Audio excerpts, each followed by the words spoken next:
So hello everyone, नमस्कार साथियों। स्वागत है आप सभी का एक बार फिर से डेली करंट अफेयर्स की क्लास में। और आज है साथियों आप लोगों की 11 नवंबर। और आज हम सभी 11 नवंबर से बनने वाले जितने भी मोस्ट इम्पोर्टेंट करंट अफेयर्स के प्रश्न बने हैं, इन सभी प्रश्नों को हम इस क्लास के अंदर डिस्कस करेंगे। और एक बात साथियों मैं आप लोगों को बता दूं कि आज की क्लास में आपको एक सिंगल क्वेश्चन ऐसा नहीं मिलेगा जो कि आपके एग्जाम में बनने लायक ना हो। आज की क्लास से आपको डेफिनेटली एग्जाम में प्रश्न देखने को मिलेगा, तो सभी प्रश्नों को ध्यान से देखिएगा।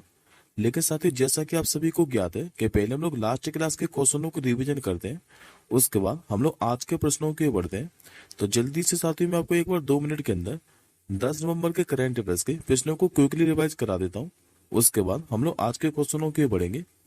तो जैसा कि साथियों लास्ट क्लास के अंदर मैंने आप लोगों को पढ़ाया था कि अभी जो पीवी सिंधु है, इन्होंने कहाँ पर विश्व स्तरीय जो बैडमिंटन केंद्र है इसकी आधारशिला रखी थी। तो आंध्र प्रदेश के विशाखापट्टनम के अंदर अभी त्रिसेवा जो सैन्य अभ्यास है जिसका नाम है पूर्वी प्रहार, इसका जो आयोजन है ये कहाँ पर किया जा रहा है, तो लद्दाख के अंदर। 83वीं भारतीय सड़क कांग्रेस का मैंने आपको वार्षिक अधिवेशन पढ़ाया था जो कि कहाँ पर होने जा रहा है, तो छत्तीसगढ़ के रायपुर के अंदर। ग्रीन स्टोरेज डॉक्यूमेंट्री फेस्टिवल का पहला संस्करण ये कहाँ पर हुआ है, तो गोवा के अंदर। अभी भारतीय सैन्य विरासत महोत्सव का दूसरा संस्करण ये कहाँ पर हुआ है, तो नई दिल्ली के अंदर। 2015 से लेकर 2023 तक टीबी की घटनाओं में अभी कितने प्रतिशत की गिरावट आई है, तो 17.7% की। व्हाइट हाउस का जो चीफ ऑफ स्टाफ है ये भी किसे नियुक्त किया गया था, तो नाम इनके साथ है सूसी विल्स। किस देश के क्रिकेटर जिसका नाम है मोहम्मद नबी, इन्होंने भी वनडे से संन्यास की घोषणा कर दी है, तो अफगानिस्तान के हैं ये। शांति और विकास के लिए जो विश्व विज्ञान दिवस है ये प्रतिवर्ष कब मनाया था, तो असल 10 नवंबर को। और लास्ट क्वेश्चन मैंने आप लोगों को बुक से रिलेटेड पढ़ाया था कि द सेनेटेक जो वर्सेस किताब है ये किसकी है, जिसकी इंपोर्ट से भी दिल्ली हाई कोर्ट ने बैन हटा दिया है। तो ये सभी फेमस राइटर हैं जिनका नाम है सलमान रुश्दी। और इस किताब से क्या है कि अभी दिल्ली हाई कोर्ट ने बैन हटा दिया है।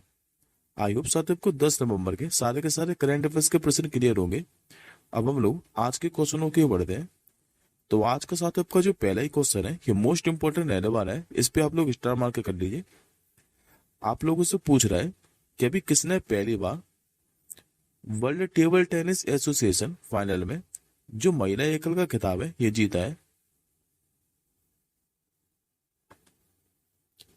तो ये जीत लिया साथियों कोको गॉफ ने। करेक्ट आंसर होगा आपको ऑप्शन नंबर बी। अब इस प्रश्न के बारे में साथियों थोड़ा ध्यान से समझिएगा।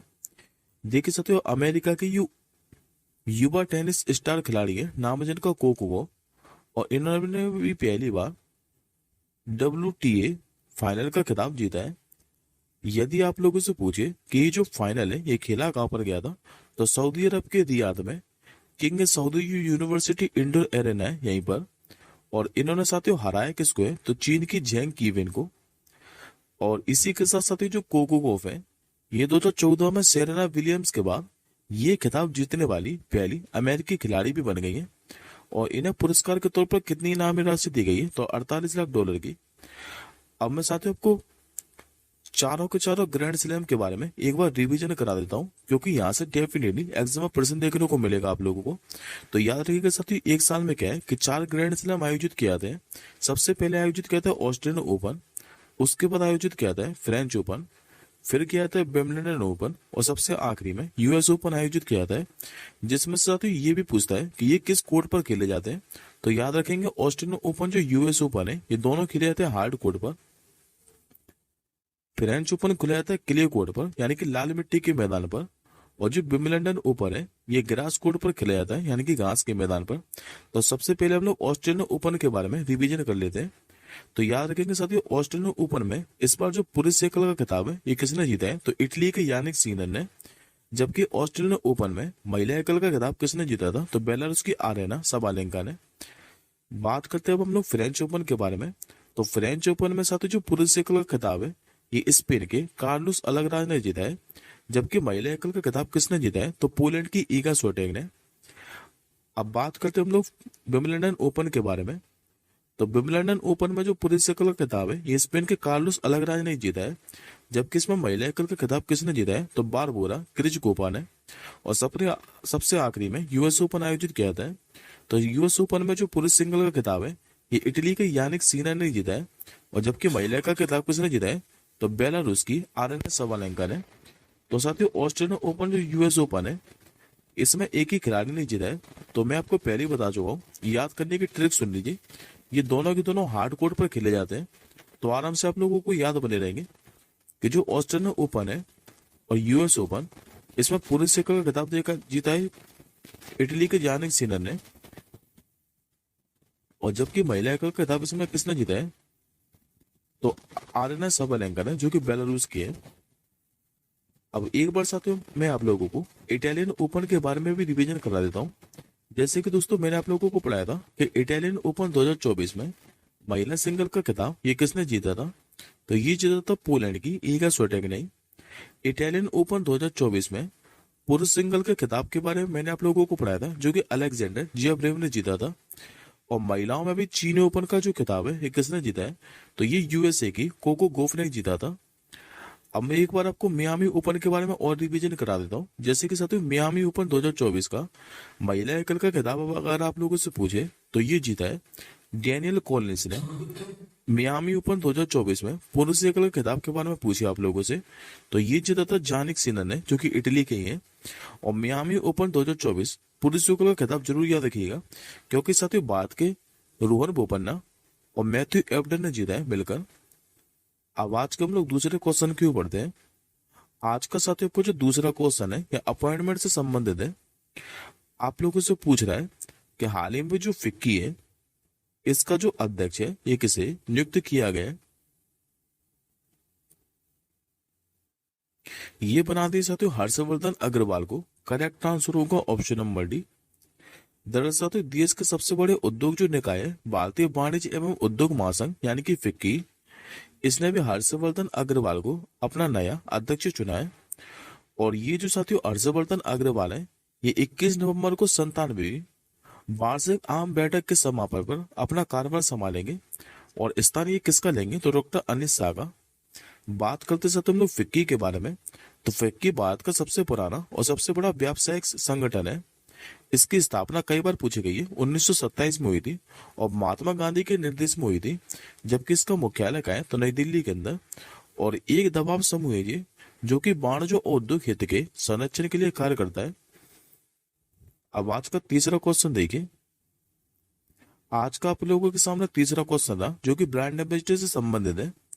आप लोगों से पूछ रहा है कि हाल ही में भी थाईलैंड में टूरिज्म को बढ़ावा देने के लिए किसे ब्रांड एम्बेसडर बनाया गया है। ये बना दी साथियों अभिनेता सोनू सूद को। करेक्ट आंसर होगा ऑप्शन नंबर ए। दरअसल अभी सोनू सूद को क्या है कि थाईलैंड के जो पर्यटन मंत्रालय है इसी के द्वारा देश का ब्रांड एम्बेसडर और ऑनरी टूरिज्म एडवाइजर नियुक्त किया है, जिससे साथ ही थाईलैंड में क्या है कि टूरिज्म को बढ़ावा दिया जा सके। अब ब्रांड एम्बेसडर से संबंधित क्वेश्चन है, तो ये सारे के सारे ब्रांड एम्बेसडर मैंने आपको हाल फिलहाल के अंदर पढ़ाया है और लगातार साथ ही मैं आप लोगों को रिवीजन करा रहा हूँ, क्योंकि जिससे आपको एग्जाम के पहले याद करने की जरूरत ना पड़े। तो जैसे कि साथ ही मैंने आपको नीरज चोपड़ा के बारे में पढ़ाया था, बात पेट्रोलियम के बने थे। मनु भाकर को अभी बेटी बचाओ बेटी पढ़ाओ के लिए बनाया गया था। नरेंद्र कुमार यादव की बात करें तो फिट इंडिया मूवमेंट के बने थे। विराट कोहली को भी पंजाब नेशनल बैंक का बनाया गया था। मनु भाकर की बात करें तो बंदरगाह जहाज रानी और जलमार्ग मंत्रालय का ब्रांड एम्बेसडर बनाया गया है। सुरेश रैना को भी जम्मू एवं कश्मीर में युवा मतदाताओं को जागरूक करने के लिए बनाया गया था। कैटरीना कैफ को शाओमी इंडिया की ब्रांड एम्बेसडर बनाया गया था। निखत जरीन की बात करें तो राष्ट्रीय खनिज विकास निगम की बनी थी। श्रीलंका पाटिल को बनाया गया था अभी बैंक ऑफ बड़ौदा की बॉब कार्ड ने। और MS धोनी के बारे में अभी मैंने आपको रिसेंटली पढ़ा है, इनको भी झारखंड विधानसभा चुनाव का ब्रांड एम्बेसडर बनाया गया है। अब आज का साथियों चौथा क्वेश्चन देखिए। आज का साथियों को जो चौथा क्वेश्चन है इस पे आप लोग डबल स्टार मार्क कर लीजिए। ये क्वेश्चन आपको 101% एग्जाम में देखने को मिलेगा, क्योंकि साथियों पहले भी कई बार पूछा जा चुका है और अभी इनका हाल ही में क्या है कि निधन हो गया है। तो आपको डेफिनेटली ये क्वेश्चन एग्जाम में देखने को मिलेगा। आप लोगों से पूछ रहा है कि अभी जो पंडित राम नारायण है इनका 96 वर्ष की आयु में निधन हो गया है। आप लोगों को ये बताना है कि इनका जो संबंध है ये किस वाद्य यंत्र से है। तो याद रखेंगे साथियों ये फेमस सारंगी वादक है। करेक्ट आंसर होगा ऑप्शन नंबर सी। और इनका भी 96 वर्ष की आयु में क्या है कि निधन हो गया है।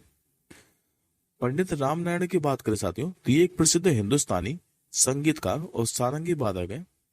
पंडित रामनारायण को दिए गए सम्मान के बारे में जरूर याद रखिएगा, क्योंकि यहाँ से भी एग्जाम में पूछ सकता है आप लोगों से क्वेश्चन।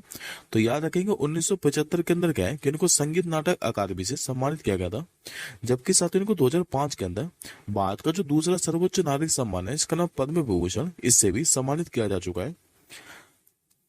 अब एक बार साथियों लोग एडिशनल इन्फॉर्मेशन में देखें, ये भी नाम साथियों में आपको लगातार 3 दिनों से अभी रिवीजन कराते हुए चल रहा हूँ, क्योंकि काफी ज्यादा महत्वपूर्ण नाम है और जिसमें साथियों मैं आपको मार्क कर रहा हूँ वो नाम जरूर याद रखिएगा।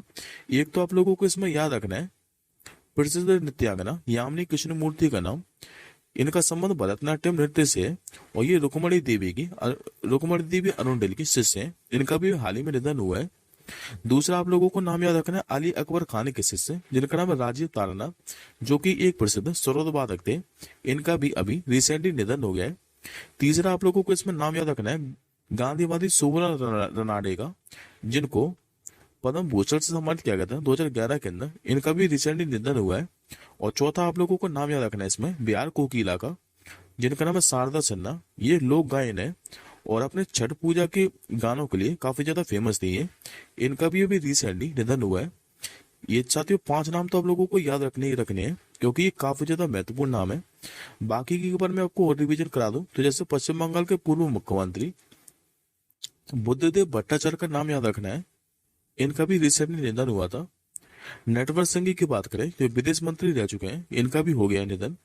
मधुबनी पेंटिंग की जो प्रख्यात कलाकार थी गोदावरी दत्त, इनका भी अभी रिसेंटली निधन हुआ है और इनको 2019 के अंदर पद्मश्री से सम्मानित किया गया था। जबकि रामनारायण अग्रवाल की बात करें तो ये अग्नि मिसाइल के जनक के रूप में जाने जाते थे। इनका भी अभी रिसेंटली निधन हो गया है। अब आज के हम लोग 5वें क्वेश्चन की ओर बढ़ते हैं। आज का साथियों को जो 5वां क्वेश्चन है ये स्पोर्ट्स से संबंधित है। हाल ही में भी New South Wales squash open प्रतियोगिता का जो महिला सिंगल का खिताब है यह भी किसने जीता है? ये जीत लिया साथियों भारत की अनाहत सिंह ने। करेक्ट आंसर होगा ऑप्शन नंबर डी। ये जो साथियों अनाहत सिंह है ये भारतीय स्क्वैश स्टार है और इन्होंने भी ANSW यानी कि New South Wales squash open 2024 में महिला का खिताब अपने नाम कर लिया है। ये यदि प्रतियोगिता पूछे आप लोगों से कि आयोजित कहां पर की गई थी तो ऑस्ट्रेलिया के सिडनी के अंदर। और इन्होंने साथियों हराया किसको फाइनल में तो हांगकांग की हेलेन टेंग को। अनाहत सिंह साथियों इस साल अपना ये 7वां प्रोफेशनल स्क्वैश एसोसिएशन चैनल का खिताब हासिल किया है। हालांकि साथियों इससे पहले इन्हें 6वां जो प्रोफेशनल स्क्वैश एसोसिएशन का खिताब है ये अकारी मेडो रिकावा को हराकर हासिल किया था इसी साल और ये इस बार इनका 7वां टाइटल है। अब आज के 6वें क्वेश्चन की बोलते हैं। आज का आपका जो 6वां क्वेश्चन है ये भी स्पोर्ट्स से संबंधित है। आप लोगों से पूछ रहा है कि अभी IBSF विश्व बिलियर्ड्स चैंपियनशिप 150 अप फॉर्मेट का जो खिताब है यह भी किसने जीता है? ये जीत लिया तो भारत के पंकज अडवाणी ने। करेक्ट आंसर होगा ऑप्शन नंबर ए। दरअसल भारत के स्टार जो क्यू खिलाड़ी है इन्होंने जिनका नाम है पंकज अडवाणी, इन्होंने अभी IBSF विश्व बिलियर्ड चैंपियनशिप में अपना 28वां विश्व खिताब हासिल किया है। ये प्रतियोगिता के बारे में पूछे कि आयोजित कहां पर की गई थी तो कतर की राजधानी दोहा के अंदर। और इन्होंने हराया किसको है तो इंग्लैंड के रॉबर्ट हॉल को। और इसी में साथ ही भारत के जो सौरभ कोठारी है इन्होंने इस चैंपियनशिप में कांस्य पदक हासिल किया है। और यदि आप लोगों से पूछे कि पंकज अडवाणी ने पहला जो अपना विश्व खिताब है ये कब जीता था 2016 के अंदर। आज का 7वां क्वेश्चन देखिए। आज का आप लोगों से 7वां क्वेश्चन पूछ रहा है कि अभी किस राज्य सरकार ने नई समुद्री विमान सेवा जिसका नाम है स्काई मीट्स सी इसकी शुरुआत की है? तो ऐसा करने वाले साथ जो राज्य सरकार बनी है जिसने अभी नई समुद्री विमान सेवा स्काई मीट्स सी की शुरुआत की है ये बना है अभी आंध्र प्रदेश सरकार। करेक्ट आंसर होगा ऑप्शन नंबर डी। दरअसल अभी आंध्र प्रदेश सरकार ने कहा है कि पर्यटन को बढ़ावा देने और क्षेत्रीय कनेक्टिविटी में सुधार करने के लिए नई समुद्री विमान सेवा की शुरुआत की है। और इस नई समुद्री विमान सेवा को नाम क्या दिया है तो स्काई मीट्स सी सेवा। और ये जो साथी स्काई मीट्स सी सेवा है ये कहां से कहां तक चलेगी तो आंध्र प्रदेश के विजयवाड़ा से लेकर श्रीशैलम शहरों के बीच में ही चलेगी। बात करते हैं हम लोग आंध्र प्रदेश के बारे में। तो आंध्र प्रदेश के बारे में अभी मैंने आपको पढ़ाया था कि 1 नवंबर को इसका स्थापना दिवस मनाया गया था। इसका गठन कब हुआ था? तो 1 नवंबर 1956 को। राजधानी क्या है? तो अमरावती। वर्तमान में मुख्यमंत्री कौन बने थे अभी यहाँ के नए? तो एन चंद्रबाबू नायडू। वर्तमान में राज्यपाल कौन है? तो एस अब्दुल नजीर। और याद करो साथियों, मैंने आपको 2 नवंबर को क्वेश्चन पढ़ाया था कि अभी आंध्र प्रदेश सरकार ने मुफ्त रसोई गैस सिलेंडर योजना शुरू की थी जिसका नाम है दीपम 2। आज का 8वां क्वेश्चन देखिए आप लोग। आज का आपका जो 8वां क्वेश्चन है ये फेस्टिवल से संबंधित है। आप लोगों से पूछ रहा है कि हाल ही में जो विश्व प्रसिद्ध पुष्कर मेला है ये भी कहां पर शुरू हुआ है? तो ये भी क्वेश्चन साथियों कई बार एग्जाम में पूछा जा चुका है, इस पे भी आप लोग स्टार मार्क कर लीजिए। ये शुरू हुआ अभी राजस्थान के अजमेर के अंदर। करेक्ट आंसर होगा ऑप्शन नंबर डी। दरअसल साथियों जो पुष्कर मेला है ये भारत के सबसे बड़े मवेशी यानी कि ऊंटों के मेले में से एक है। और इसका इस बार जो आयोजन है ये 9 से लेकर 15 नवंबर तक किया जा रहा है राजस्थान के अजमेर के अंदर। पुष्कर मेले को साथियों पुष्कर ऊंट मेला या फिर स्थानीय रूप से इसे कार्तिक मेले के रूप में भी जाना जाता था। और ये विशेष रूप से राजस्थान का जो अजमेर जिला है यहीं पर मनाया जाता है। अब बात करते हैं साथियों हम लोग एडिशनल इन्फॉर्मेशन के बारे में। तो इन फेस्टिवल के बारे में भी मैं आपको लगातार रिवीजन करा रहा हूँ। तो सबसे पहले मैंने साथियों को बताया था पक्के पागो हॉर्नबिल फेस्टिवल के बारे में जो कि अरुणाचल प्रदेश के अंदर मनाया जाता है। लेकिन साथियों इसी में यदि पूछे सिंपल हॉर्नबिल फेस्टिवल के बारे में तो आप लोग आंसर कीजिएगा नागालैंड। और नागालैंड में कब से लेकर कब तक मनाया जाता है? तो 10 दिनों तक, यानी कि 1 से लेकर 10 दिसंबर तक। ये भी पूछा जा चुका है। सिरुलिली फेस्टिवल पूछे तो ये मणिपुर के अंदर मनाया जाता है। मेरा हाउचोंग उत्सव के बारे में अभी पढ़ाया मैंने आपको रिसेंटली, ये मणिपुर के अंदर मनाया जाता है। निगोंग चकबोवा उत्सव के बारे में भी अभी रिसेंटली पढ़ाया मैंने आपको, ये भी मणिपुर के अंदर मनाया गया है। लोसार महोत्सव की बात पूछी आप लोगों से तो लद्दाख और अरुणाचल प्रदेश के अंदर। लेकिन लोसांग पूछे तो आंसर करेंगे सिक्किम। नुआखाई उत्सव के बारे में पूछे तो ये हर साल उड़ीसा के अंदर मनाया जाता है। अंडूरी महोत्सव और हरेला उत्सव की बात करें तो ये दोनों के दोनों उत्तराखंड के अंदर। हरेला और हरेली में कंफ्यूज मत होना, यदि हरेली पूछे तो आंसर करिएगा छत्तीसगढ़, हरेला पूछे तो आंसर कीजिएगा उत्तराखंड। चापचरकूट फेस्टिवल के बारे में पूछे ये मिजोरम के अंदर। होजगिरी महोत्सव के बारे में अभी आपको पढ़ाया त्रिपुरा के अंदर। और त्रिपुरा से साथ ही एक फेस्टिवल और याद रखिएगा कर्जी पूजा के बारे में, इसके बारे में भी पूछा जा चुका है, ये भी त्रिपुरा के अंदर मनाया जाता है। और ओणम महोत्सव की बात करें तो ये केरल के अंदर।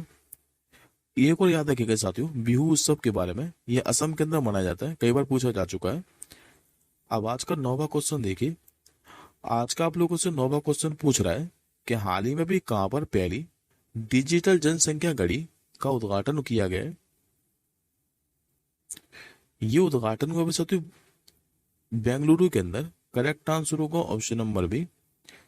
अभी शहर की पहली डिजिटल जनसंख्या जो घड़ी है इसका उद्घाटन अभी शुक्रवार को यानी कि 8 नवंबर को सामाजिक आर्थिक परिवर्तन संस्थान यानी कि ISEC बेंगलुरु में किया गया है। और ये साथियों करेगी क्या? तो ये कर्नाटक और देश की जनसंख्या का वास्तविक समय का अनुमान लगाएगी। ये साथियों हर 1 मिनट 10 सेकंड पर राज्य की जनसंख्या और हर 2 सेकंड पर देश की जनसंख्या के आंकड़े को अपडेट करेगी। अब बात करते हैं हम लोग सामाजिक आर्थिक परिवर्तन संस्थान के बारे में। तो याद रखेंगे इसकी स्थापना यदि आप लोगों से पूछे तो ये 1972 के अंदर की गई थी। अब आज का 10वां क्वेश्चन देखिए। आज का 10वां क्वेश्चन आप लोगों के सामने रहा, आप लोगों से पूछ रहा है कि हाल ही में जो बालक वैग खिलाड़ी है नीरज चोपड़ा, इन्होंने किसे अपना कोच घोषित किया है? ये घोषित कर दिया तो जान जेलेजनी को। करेक्ट आंसर होगा ऑप्शन नंबर सी। दरअसल तो बालक वैग जो खिलाड़ी है नीरज चोपड़ा, इन्होंने भी 3 बार के ओलंपिक चैंपियन और विश्व रिकॉर्ड धारक जिनका नाम है जान जेलेजनी, इनको अपने नया कोच नियुक्त किया है। जान जेलेजनी की बात करें तो ये चेक गणराज्य के 58 साल के हैं और मॉडर्न ईरा का सबसे महान बालक वैग खिलाड़ी भी इनको माना जाता था। बात करते हैं जान जेलेजनी ने, तो इन्होंने सत्य अपने शानदार करियर में 3 ओलंपिक में स्वर्ण पदक जीते हैं। कब कब जीते हैं? तो 1992 के अंदर, 1996 के अंदर और सन 2000 के अंदर। और इसी के साथ इनके बाद विश्व खिताब के भी नाम रिकॉर्ड है जो कि इन्होंने 1993, 1995 और 2001 के अंदर जीता है। और जेलन जली के नाम इस स्पर्धा में 98.48 मीटर का विश्व रिकॉर्ड का खिताब भी दर्ज है इन्हीं के नाम पर। और इनको भी क्या है कि नीरज चोपड़ा का कोच नियुक्त किया गया है, तो नाम साथ ही इंपॉर्टेंट है। अब आज का आप लोग आखिरी क्वेश्चन देखिए, जो कि आज का आपका 11वां क्वेश्चन है। आज का 11वां क्वेश्चन आप लोगों से पूछ रहा है कि अभी कहाँ पर संयुक्त राष्ट्र जलवायु परिवर्तन सम्मेलन यानी कि COP29 ये भी शुरू हुआ है। ये शुरू हुआ है साथियों अजरबैजान के बाकू के अंदर। करेक्ट आंसर होगा ऑप्शन नंबर डी। अभी साथियों COP29 का जो आयोजन है ये अजरबैजान की जो राजधानी है बाकू यहीं पर किया जाना है। आयोजन कब से लेकर कब तक किया जाएगा, तो 11 से लेकर 22 नवंबर तक। अब बात करते हैं हम लोग कॉन्फ्रेंस ऑफ पार्टी सम्मेलन के बारे में। तो ये साथियों जो कॉप कॉन्फ्रेंस ऑफ पार्टी सम्मेलन है इसका आयोजन जलवायु परिवर्तन पर संयुक्त राष्ट्र फ्रेमवर्क कन्वेंशन यानी कि UNFCCC के अंतर्गत किया जाता है, जो कि 1992 में अपनाई गई एक बहुपक्षीय संधि है। UNFCCC के बारे में बात करें तो इसका जो सचिवालय ये जर्मनी के वॉन के अंदर स्थित है। और इसका साथ ही उद्देश्य क्या है, तो वायुमंडल में ग्रीन हाउस गैस सांद्रता को एक ऐसे स्तर पर स्थिर करना जिससे जलवायु प्रणाली में खतरनाक मानवीय जो हस्तक्षेप है इसको रोका जा सके। खाली आप लोग इतना याद रखिएगा कि जो COP29 का आयोजन है ये कहाँ पर किया जा रहा है, तो अजरबैजान की राजधानी बाकू के अंदर। ये आज का साथ ही आपका क्वेश्चन ऑफ द डे है। इस प्रश्न का आंसर मुझे आप लोग कमेंट बॉक्स के अंदर बताइएगा कि निम्नलिखित में से किसे अभी वर्ष 2024 का प्रतिष्ठित जो रोहिणी नायर पुरस्कार है ये प्रदान किया गया है। इस क्वेश्चन का आंसर मुझे आप लोग कमेंट बॉक्स के अंदर बताइएगा। और एक मतलब साथियों, रात को सोने से पहले एक बार इस क्लास का रिवीजन जरूर कर लीजिएगा PDF के माध्यम से।